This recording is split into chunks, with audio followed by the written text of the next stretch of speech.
لو أنزلنا هذا القرآن على جبل لرأيته خاشعا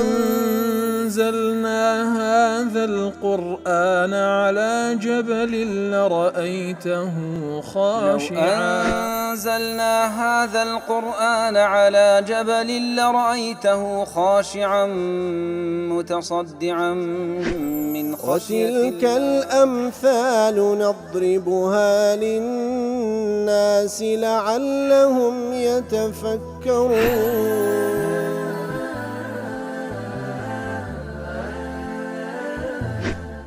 الحمد لله والصلاة والسلام على رسول الله وعلى آله وصحبه ومن والاه. السلام عليكم ورحمة الله. برزان خوش حاين لواني 1464 لواني كاين تفسير قرآني في رزبيم وخزمتان وبس رزامن دي رب العالمين وهي دارم ايوه ازيش سودي لور بقرن. أعوذ بالله من الشيطان الرجيم. بسم الله الرحمن الرحيم. بالبينات والزبر وأنزلنا إليك الذكر لتبين للناس ما نزل إليهم ولعلهم يتفكرون. بەڵێ بەڕێزان دیارە لە وانەی ڕابردوش کەمێک لە خزمەت ئەوەتی پیرۆزەدا بووین کە خوای گەورە سوبحانەهو وتەعالا لە ئاەتی پێشی ئەو ئاەتە باس لە ناردنی پێغەمبەران دەکات عەلەیهیمو الصەلاة وەسەلام وما أرسلنا من قبلك إلى رجالا نوحي إليهم فاسألوا أهل الذكر كنتم لا تعلمون. لە پێشە توژیا ڕەسوڵ الله هەر پێغەمبەرێکمان ناردبی بەشەر بووە پیاو بووە و دەفەرمی ئینجا لە ئەهلی ذیکر بپرسە و زیاترش خیتابەکە وەکو کاتی باسمان کرد خیتابەکە خوای گەورە سوبحانەهو وتەعالا تەوزیهی مشریکەکان دەکات دەفەرمێ ئەگەر نازانن لە ئەهلی کتاب بپرسن بزاندا خۆ پێغەمبەرانی ئەوانیش هەمووی بەو شێوەیە نەبووینە پیاو بووینە و لە بەشەر بووینە ئیتر ئەو پێغەمبەرانەمان بە چ شێوەیەک ڕەوانە کردێ بالبينات والزبر واتە پێغەمبەرانی پێشەتوومان بە بەیینات واتە بە بەڵگەی زۆر وازح و ئاشکرا معجزات و هەروەها زبور و کتابیشمان پێبەخشینە. ئینجا دەفەرمی وأنزلنا إليك الذكر لتبين للناس ما نزل إليهم. واتە یا رسول الله لە بۆ توش ذكرمان نازل کردێکەوە قورئانی پیرۆزە لتبين للناس ما نزل إليهم تاوكو لتوضح للناس ما نزل الله إليهم فيه تاوكو لبو خلشي توضيح بكي ودياري بكي وروم بكي أو قرآن كلبويان دابزيا إتر أو توضيحا وكذا لفظا بتلاوته وتهم بلفظ لبويان تلاوة خوين وكو تونيتي خوين وكي بيان بك ومعنى بتفسيره وهروها بمعنى كشي لبيان رون بكوا وبيان ما أشكل عليه من وأوشتانك واتيدا إشكاليا هي عين لبيان رون كوا بله. وأنزلنا إليك ذكر لتبين الناس ما نزل إليهم إنزا بوشيوية تلاوة ومعنى كان لرون كوا وتفصل لهم بسنتك القولية والفعلية ما أجمل من أحكامه وهروها أو أحكامانك بمجملي بكورتي لقرآن بيروز هاتيا إتر بسنتي قولي وفعلي زياتر لبيان تفصيل بكو روني بكو وكباس ماكر كخواي جور سبحانه وتعالى تندين آد باس لإقامي نويج دكا بس شيء إقامة بكرة عددي ركعات كاين سندا كاتا كاين سكاتيكا إتر بوشي بيان صلى الله عليه وسلم وما رون كرتو دزنو شفتون وإلى آخر لوشتاني كوا بمجملي وبكورتي لقرآن بيروز آماجي بيدرا پیغمبر صلى الله عليه وسلم بسنة قولي وفعلي روني كريته ولبا أمات. ابن الجوزي دله كاتك ودفن وأنزلنا إليك الذكرى كخواي جور سبحانه وتعالى پیغمبر دفن صلى الله عليه وسلم أنزلنا إليك الذكرى طبعا أو ذكرتها قرآن بإجماع المفسرين هم مفسر لسري إجماع يعني لسري أويكوا أو ذكرى بريتال القرآن بيروز خازن دله لبرتي خواي جور القرآن بيروز ناولينا الذكر لأن فيه مواعظ آموش قاريت دا وتنبيها للغافلين وهو بيدار كرنوي كسانك كوال خوي غفلت دان. ابن كثير دله لتبين للناس ما نزل إليهم من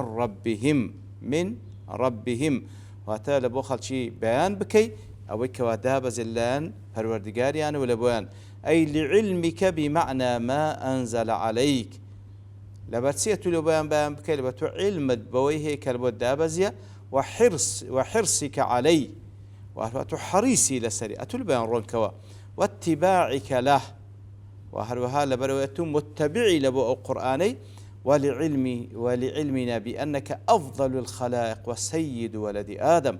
والبروي الله تعالى بيد فرميتو كسيشي لهمو مخلوقات أفضل تلو تاكتري وقوري كراني آدمي ابن رجب دلالة على أن الله سبحانه وتعالى وكل بيان ما أشكل من التنزيل إلى الرسول صلى الله عليه وسلم كاد فرمي واتبل قيل سروي كوا الله تعالى بيان كردني أوشتاني كالقرآن بيروز دا هاتيا بيان كرنو رون كرنوكي بابلين بشي راس بادية برسول الله راس بادية صلى الله عليه وسلم ابن عاشور ضلي في الاقتصار على إنزال الذكر عقب قوله تعالى بالبينات والزبر كاتك بالنسبة بيغمبران كفرموي أوان ما نادي بالبينات والزبر ومعجزات بكتاب برام لبو بيغمبري خو صلى الله عليه وسلم أنزلنا إليك الذكرى تنها ذكري باس كرديا دفرمي إيماء إلى أن الكتاب المنزل على محمد صلى الله عليه وسلم هو بينة وزبور معا تاكل يوم بيامك لبو بيغمبري أنتك هم بينات هم زبور دفرمي برام لبو بيغمبري خو صلى الله عليه وسلم دفرمي تنها باز القرآن كذا كاتا أو كبياني بك أو قرآن هم بينيو هم زبور كشا أي هو معجزة وكتاب الشرع هم معجزة هم كتابي أو كتابي كواسرتاوي أو شريعتي كأخوي قولنا هديتي وذلك من مزايا القرآن التي لم يشاركه فيها كتاب آخر ولا معجزة أخرى كواتا تمشاذكي لبو بيغمبر عندك كأخوي قول فرموتي كتابه بعد من بينات وزبور مران كذا والله ملو بيغمبر صلى الله عليه وسلم أو قرآن مران كذا بروي قرآن هم معجزة هم كتابي شريعتيشا كأول شكل تايبة من ديكاني قرآن بيروز لبو بيغمبري خاتم صلى الله عليه وسلم لريقها أويش لبو أمتكي ابن تيمية لا الجواب الصحيح دالي الدين الذي اجتمع عليه المسلمون اجتماعا ظاهرا معلوما أو ديني كوا همو مسلمانان لسري كوبوينوا بشوي كوبونويش ظاهري زانراو هو منقول عن نبيهم نقلا متواترا أو ديني كوا لبيغمبره ولا نقل صلى الله عليه وسلم بنقل متواتر وتتجمع لدواي جمعي أمين تسليم يكتريان كرديا نقلوا القرآن ونقلوا سنته إتر بمتواتري قرآن لبو إما نقل بوا بمتواتري سنتك لبو إما نقل بوا وسنته مفسرة للقرآن سنتك بيغمبر صلى الله عليه وسلم براستي تفسير قرآن بيروزا وبيان لبو قرآني وكخواي قرد فرمو أنزلنا إليك الذكرى لتبين للناس ما نزل إليهم فبين ما أنزل الله لفظه ومعناه يتر بيغمبر صلى الله عليه وسلم أوي بيان كده لبو خلشي كأو قرآن كلنا أخواي قولوا هاتيا هم لفظكي بيان كرديا هم معناكش بيان كرديا فصارت معاني القرآن التي اتفق عليها المسلم اتفاقا ظاهرا مما توارثته الأمة عن نبيها كواتا معناكاني قرآن أو كوا مسلمانان لسري متفق اتفاق ظاهر أو كوا جيل لدواي جيل وكميلات تسليم يكتريد كان كما تواترت عنه ألفاظ القرآن هل وكو ألفاظ كان بمتواترهات معنى كانشي معنى ظاهرة كانش عيني بوشيوه بمتواتري جيشتي مسلمانان زيل لدوايك تسليمي إذا كان فلم يكن ولله الحمد فيما اتفقت عليه الأمة شيء محرف مبدل من المعاني فكيف بألفاظ تلك المعاني سبحان الله كوات أوشتا ظاهران لمعاني كان قرآن بيروس بهيج شيويك أو كوا أمة اتفاقي لسر كردية هيج كسك محاولة تحريف كلا بلان بباريز راوي ما يتوى حتى كو استاش وتاروج قيامته يترمانا كان بباريز راوي ما ينوى تسزا الفاظ كاني فإن نقلها والاتفاق عليها أظهر منه في الألفاظ لو يدلي نقل اتفاق أمة لسرمانا ظاهرة كان قرآن بيروزو نقل كردني جيل لدواي جيل لوي آشكراترا واتلوي ظاهر ترى هروكو الفاظ كان قرآن بوشيوي نقل كراية فكان الدين ظاهر للمسلم الذي اتفقوا عليه مما نقلوا عن نبيهم لفظه ومعناه لويا أو دين ظاهرك هم مسلمان لسريكونا أو كوا للان بيغمبر صلى الله عليه وسلم نقل كراية هم بمعنى هم بلفظيش فلم يكن فيه تحريف ولا تبديل لا لللفظ ولا للمعنى لو براستي هيس تحريفك لما ناكانين هيس تبديل شيشنية نلا لفظي نلا معنى كي بخلاف التوراة والإنجيل أوش جيالة توراة وإنجيل فإن من ألفاظها ما بدل معانيه وأحكامه اليهود والنصارى كواتا توراة وإنجيل براسي هم لفظه هم لما ناكانين كنقليان كردية تحريفيان كردية قوريتيان بلام